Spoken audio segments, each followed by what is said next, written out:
Over 2 months after a U.S. bombing of a Doctors Without Borders hospital in Afghanistan, that organization continues to call for an independent investigation into the incident. Now, the members, they demand justice so the murders do not go unpunished.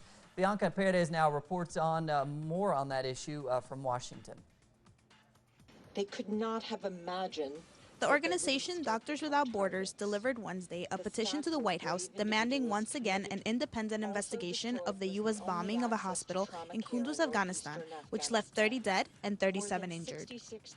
545,000 people have signed a petition saying that even war has rules. They've called for a reaffirmation of the Geneva Conventions, the laws of war, and the respect for medical facilities by armies around the world, and specifically asking that the U.S. government would consent to an independent investigation into the bombing of our hospital in Afghanistan.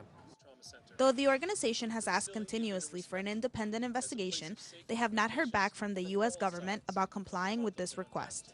Shortly after the bombing, President Obama called our international president, Joanne Liu, to apologize. And General Campbell, in his words, his public words, took responsibility for the bombing, but we've had no official response from the White House.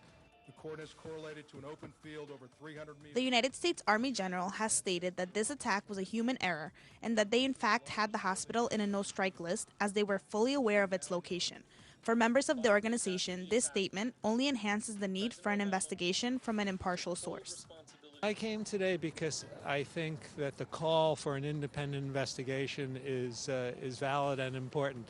It just is not possible for an organization that's involved in an event like the U.S. Army to investigate itself. The hospital, which was bombed for over an hour on October 3rd, was the only trauma hospital in that area and had been seeing patients in the northeast part of Afghanistan since 2011.